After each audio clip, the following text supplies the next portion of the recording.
श्री शिवाय नमस्तुभ्यम। हर हर महादेव। स्वागत है आपका हमारे चैनल वास्तविक जानकारी पर। दोस्तों, इस चैनल पर हम आपको गुरुजी पंडित प्रदीप मिश्रा जी के बताए उपायों को वीडियो के माध्यम से करके बताते हैं, ताकि वे उपाय आपको वीडियो के माध्यम से देखकर समझने में आसानी हो।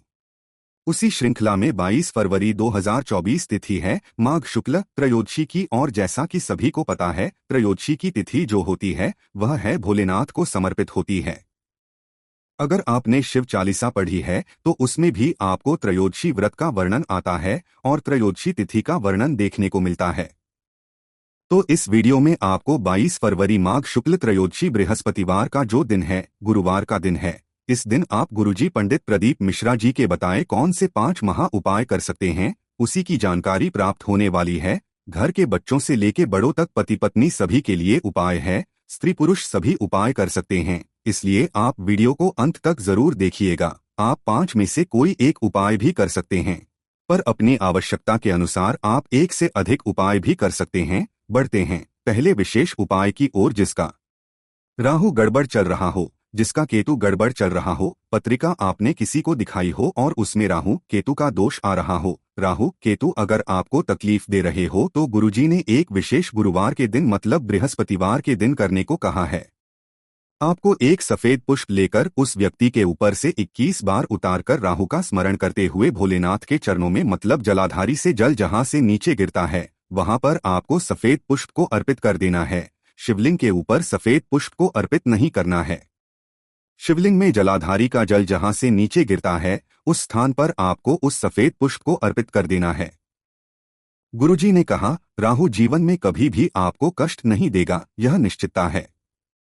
बढ़ते हैं दूसरे विशेष। नेपाल के डोलेश्वर से महापुराण कथा अगर आपने श्रवण किया होगा तो उसमें गुरुजी ने एक विशेष उपाय की जानकारी दी थी। इस उपाय के अंतर्गत आपको दुर्वा को शिवलिंग के ऊपर अर्पित करना होता है, और दुर्वा को आपको इस प्रकार से अर्पित करना होता है कि दुर्वा की डंडी जलधारी की ओर हो। अब ये उपाय किन्हें करना है, पहले आप वह समझ लीजिए जिन्हें जीवन में सफलता प्राप्त करनी हो, जिन्हें नौकरी या इंटरव्यू में शामिल होने वाले हों। मतलब आपके घर का कोई बच्चा जो कंपटीशन एग्जाम की तैयारी कर रहा हो, या फिर उसके कोई एग्जाम आने वाले हो, या फिर घर का कोई बड़ा जो नौकरी के लिए कई वर्षों से प्रयास कर रहा हो पर उसको सफलता नहीं मिल रही हो, या फिर वह इंटरव्यू देने जाने वाला हो, तो वह सभी यह उपाय कर सकते हैं। अगर वह नहीं कर सकते तो आप उनके निमित्त उनका नाम और गोत्र बोलते हुए भी यह उपाय कर सकते हैं। मतलब किसी कार्य में सफलता प्राप्त करने के लिए, जीवन में सफलता प्राप्त करने के लिए, नौकरी इंटरव्यू में सफलता प्राप्त करने के लिए यह उपाय आपको रोज करना है। आपको लगातार 3 माह तक यह उपाय करना है। मतलब आप नित्य प्रतिदिन शिवलिंग पर एक ध्रुवा अर्पित करना है। इस प्रकार से अर्पित करना है कि डंडी जलाधारी की ओर हो। अगर आप यह उपाय रोज शिवालय में जाकर करना चाहते हैं तो शिवालय में जाकर भी कर सकते हैं, या फिर आप अपने घर में ही शिवलिंग पे, घर में मंदिर में जो शिवलिंग रखा रहता है उस पर भी यह विशेष उपाय कर सकते हैं। आपको बेलपत्र को अर्पित करने के बाद शिवलिंग के ऊपर एक कलश अर्पित कर देना है। घर पे कर रहे हैं तो घर पे थोड़ा सा जल अर्पित कर सकते हैं, पर आपको जल पूरा ही अर्पित करना होता है। इसलिए आप अपने घर में कर रहे हैं तो किसी पात्र में शिवलिंग रखें और उसके बाद उसमें पूरा जल अर्पित उपाय कर लें। पर गुरुजी हमेशा कहते हैं कि आप जो भी उपाय कर रहे हैं वह अगर आप मंदिर में जाकर करेंगे तो उसमें आपको ज्यादा जल्दी फल प्राप्त होता है। यह उपाय आप अगर रोग मुक्ति के लिए भी करना चाहते हैं तो यह उपाय आप रोग मुक्ति के लिए भी कर सकते हैं। आपको पूरा जल अर्पित करने के बाद थोड़ा सा जल प्राप्त करके उसका आचमन आप कुंडकेश्वर महादेव का नाम लेते हुए करना है। मतलब इस उपाय के आपको 2 लाभ मिलने वाले हैं।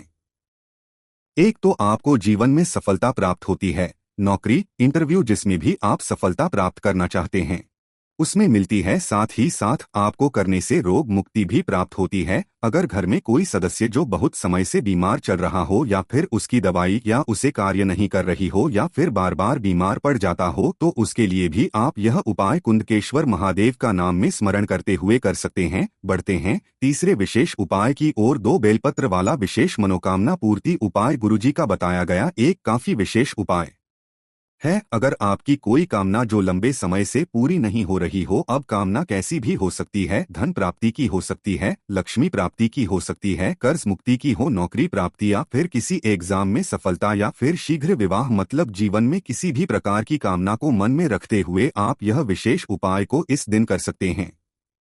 आपको पहली बेलपत्र माता अशोक सुंदरी के स्थान पर जहां से जल नीचे गिरता है, उस स्थान पर आपको पहली बेलपत्र अर्पित कर देना है।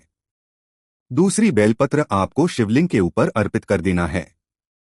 दोनों बेलपत्र अर्पित करते समय आपको श्री शिवाय नमोस्तु ब्रह्म, श्री शिवाय नमोस्तु ब्रह्मा मंत्र का जाप करना है। अब इसके बाद आपको एक कलश जल दोनों बेलपत्र में 5-5 बार करके अर्पित कर देना है। मतलब पहली बेलपत्र जो आपने माता अशोक सुंदरी के स्थान से जल जहां से नीचे गिरता है उस स्थान पर अर्पित की है, वहां पर आपको 5 बार एक कलश का जल थोड़ा थोड़ा करके अर्पित करना है। अंत में आपको बचा हुआ जल 5-5 बार करके शिवलिंग के ऊपर अर्पित करना है। अंत में जो 5वीं बार होगा उसमें आप शिवलिंग के ऊपर पूरा जल अर्पित कर सकते हैं। बस इतना ही करना होता है। यह विशेष उपाय आप नियम से 4 से 5 बार या तो गुरुवार को कर या तो फिर सोमवार को कर लीजिए। कभी भी कर रहे हैं, सप्ताह में एक बार तो आपको 4 से 5 बार करना है। आपकी जो भी कामना है वह शीघ्र शीघ्र आपको पूरी होती हुई नजर आने लगेगी। बढ़ते हैं अगले विशेष उपाय की ओर। 7 दुर्भा वाला एक विशेष उपाय गुरुजी ने बताया था, जिसे किसने करना है पहले आप यह समझ लीजिए। अगर आपके घर में कोई नशा करने वाला व्यक्ति है जो नशा करता है, अपशब्द बोलता है, तो आपको यह विशेष उपाय करना है। मतलब घर से क्लेश को दूर करने के लिए भी आप यह विशेष उपाय कर सकते हैं। यह काफी सरल और आसान उपाय है। 7 दूर्वा आपको लेना है और 7 दूर्वा के आखिरी में आपको लाल चंदन लगा देना है। अगर आपके पास लाल चंदन नहीं है तो आप पीले चंदन का भी उपयोग कर सकते हैं, पर गुरुजी ने इस उपाय के अंतर्गत लाल चंदन का उपयोग करने को कहा है। और लाल चंदन लगाते समय आपको कुंदकेश्वर महादेव का नाम में स्मरण करना है। और इसके बाद इस दूर्वा को आपको गणेश जी को अर्पित कर देना है। और गणेश भगवान को अर्पित करते समय आपको चंद्र गणेश का नाम लेना है।